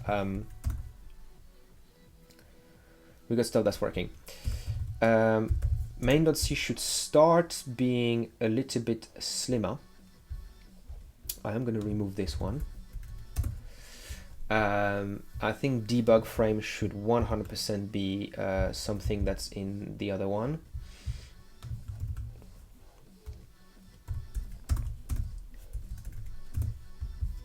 So it's going to be right here. And this one should for sure be in the implementation section and have a forward definition so it can be used. Okay, got some errors for some reason here. Debug frame, because you didn't update your knowledge, so I just need to move something. Printf data, okay, great, this is all fine. For sure this yeah, as well, this should definitely be on the other side, but I'm going to give it like a better name. I'm going to print this here for a second and delete and put it back in maybe here. You're not static, and this is not your name. Your name is WS calculate accept from key. A bit long, but yes, OpenSSL and C encode, yes please. And this is where I want to kind of look at these warnings when I'm here. So passing a character pointer to the parameter of type const unsigned character pointer converts between pointers to integer types where one is of the unique plain char type and the other one is not. It does make sense. And if this says that it's always unsigned, don't know what I did, went to the wrong thing. If this says that it's always unsigned, oh, I know what I did. If this says it's always unsigned, then you should probably be unsigned as well. Okay, now this should probably be really const, but if I make it const,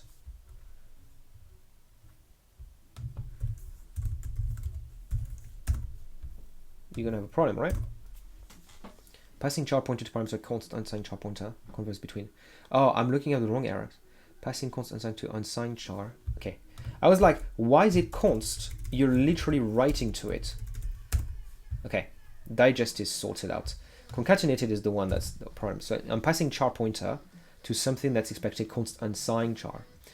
Well, the first thing I'm going to do is I'm going to make it unsigned. Sure. And that's literally what I needed. Now, this is the thing. This is the next error, which is unsigned char to parameter const char, converts between pointer of type 20. Now, does that mean that I could just remove the unsigned from here? But this one now says da da da da, right? So what I'm going to do is unsigned char pointer. Right, do this. Because basically what I'm doing there is writing to digest unsigned char, but because I'm using digest here into encode block, and encode block is expecting a const char pointer and not an unsigned, then it's a problem. But in reality, I think that the OpenSSL is more correct in saying that it should be unsigned or more specific, while the other one is not. Because I don't think that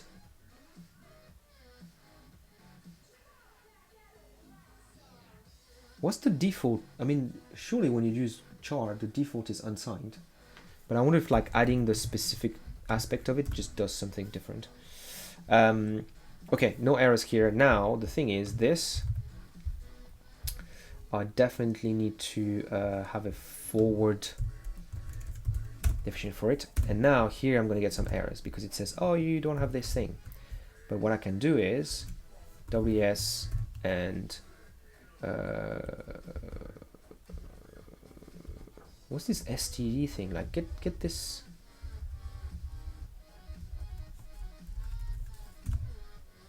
Calculate.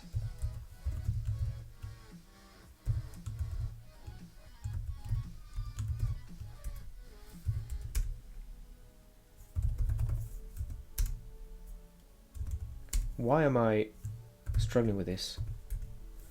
Okay. For some reason, maybe because it's new, it didn't want to autocomplete it. I mean, suit yourself.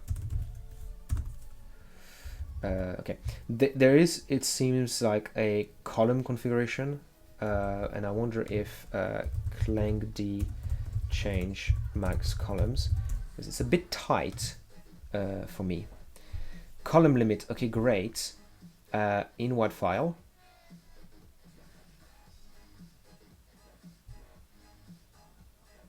C++ extension. Clang D format didn't work for me. Can I put it in compile comments? I don't think I can. No. All right. I'll just eat it for now, and then I'll see. Okay. I am gonna rename this one. You can't rename this one. You don't have the community because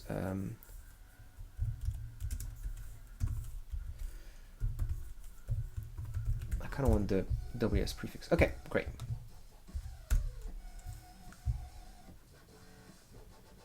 I'm getting a lot of like 0 mask, 0 like length stuff, and it's either I'm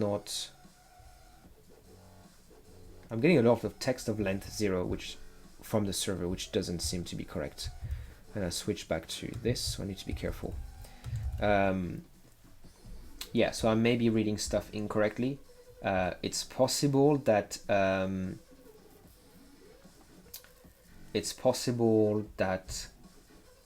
my parsing of the frame header does not work when the data is more than something. Like for example, if I go in the parse one,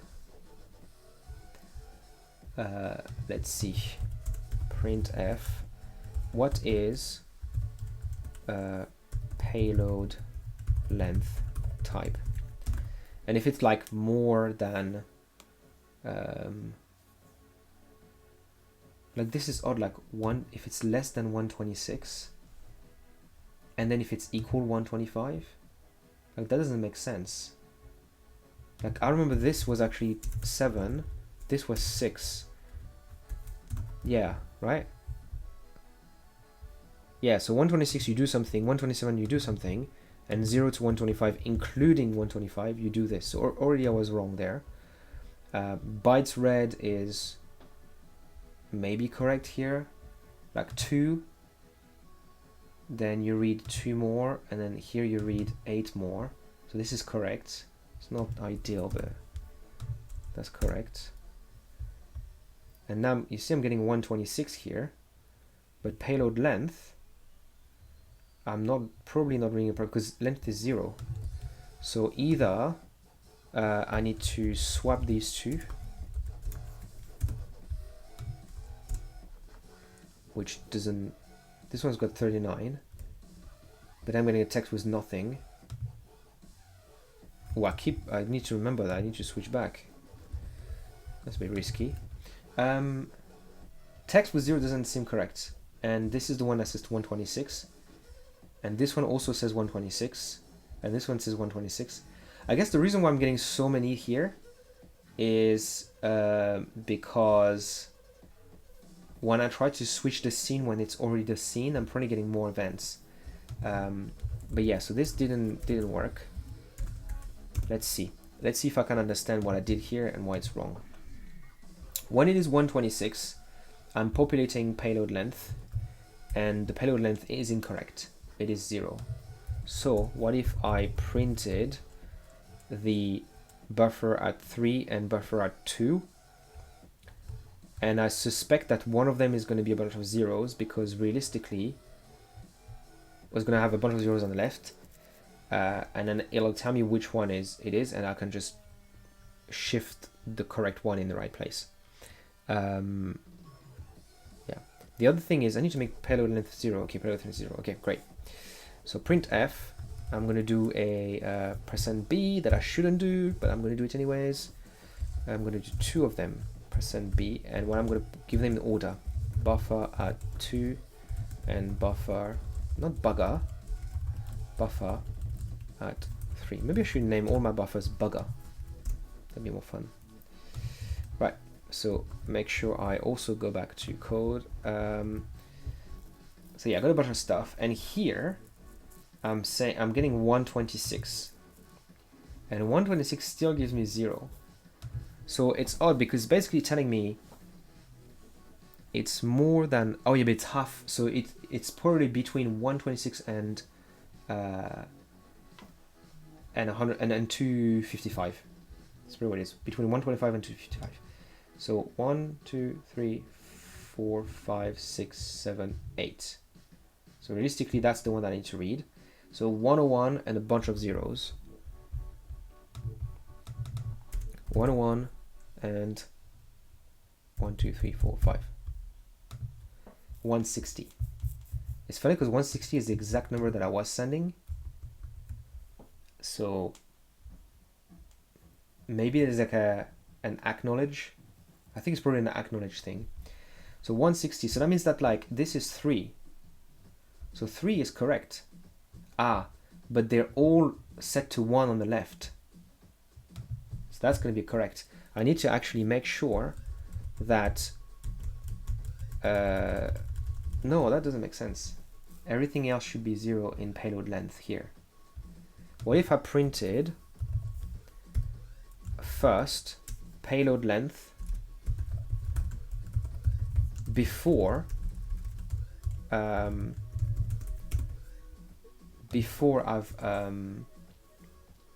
modified it? Now that looks correct. And then after I've modified it by doing the AND, 0. So by moving it that much, I'm probably putting a bunch of zeros on the right. That's what it is. So I need to do this, but I need to make sure that I also do AND, and I need 0xFF. That does not seem correct. Also, need to make sure I go back to code because I keep forgetting.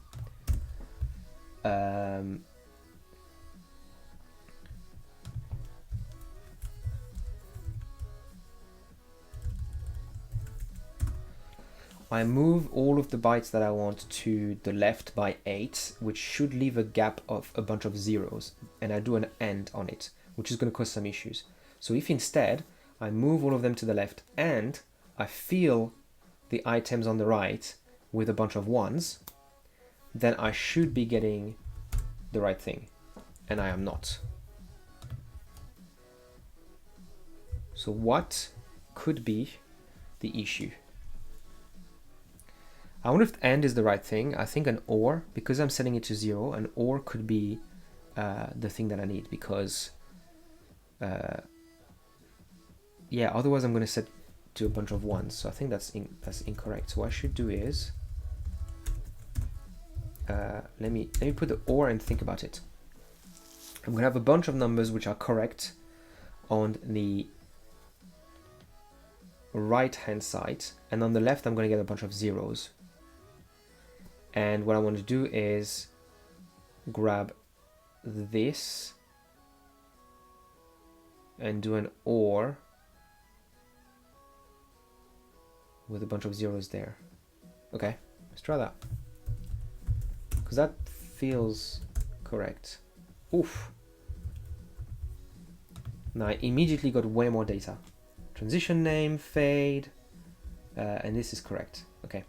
Now what that means is I might not need to change anything here, but I definitely need to make sure that this gets this, because I think that would make more sense. Okay, delete this, delete this, delete this. All right, so let's have a look at those events, because we're getting some scene, event intent for, current program scene changed, scene transition, so the transition starts, the transition ends.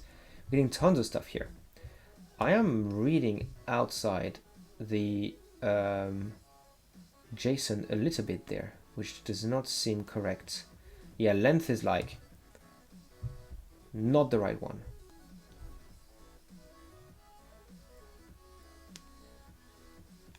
I guess it's because it's got tons of 1s on the left.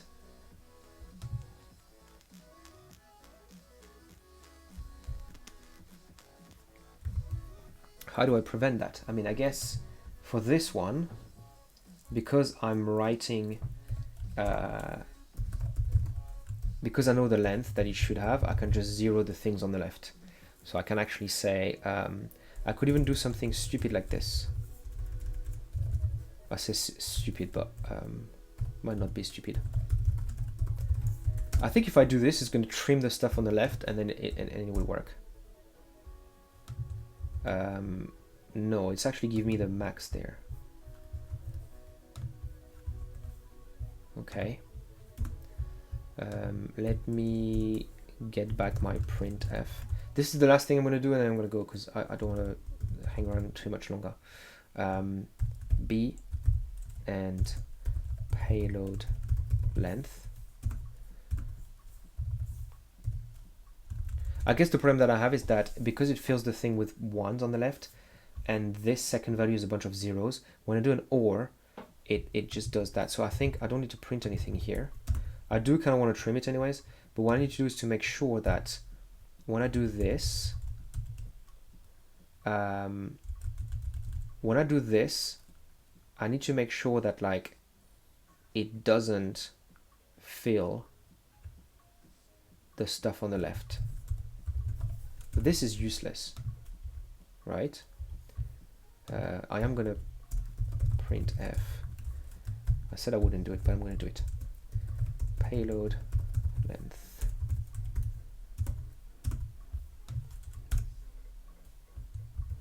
Make sure I go back. That's gonna be annoying to have to.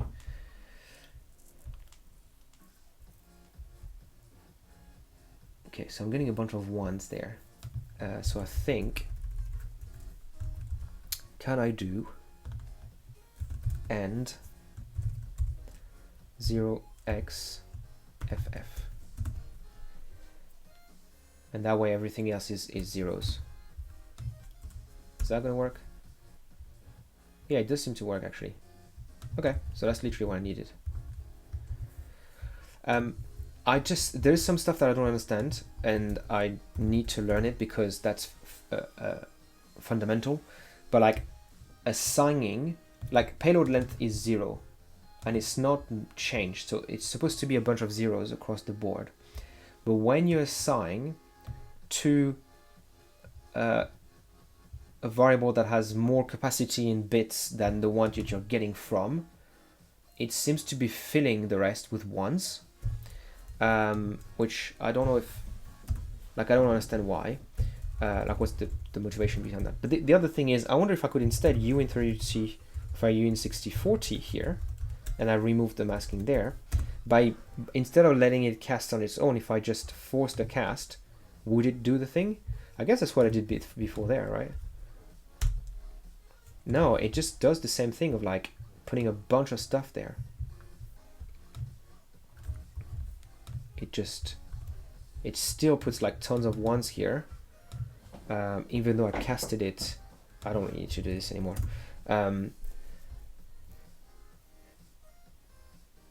Maybe the OR? No, because I'm reading before the OR. Damn, this is really weird.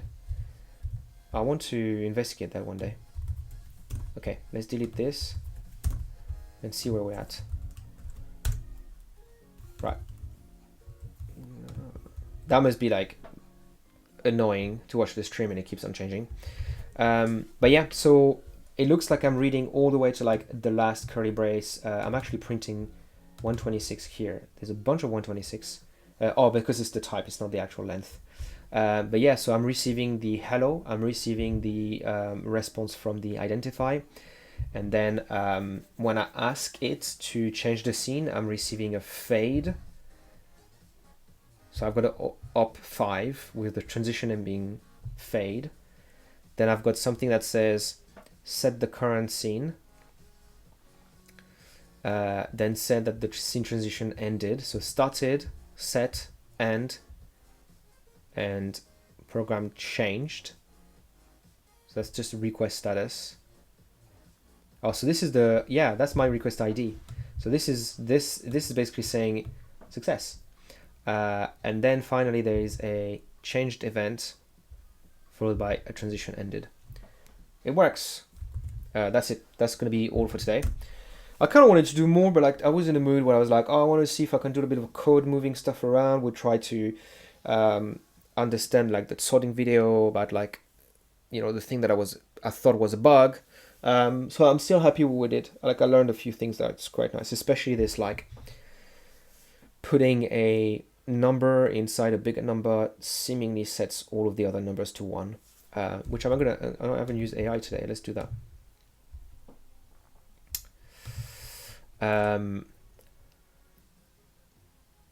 Let's ask it like this: uint64t length equals thingy, and I'm gonna say char thingy equals 8. What is the value of length? Let's see if it's clever.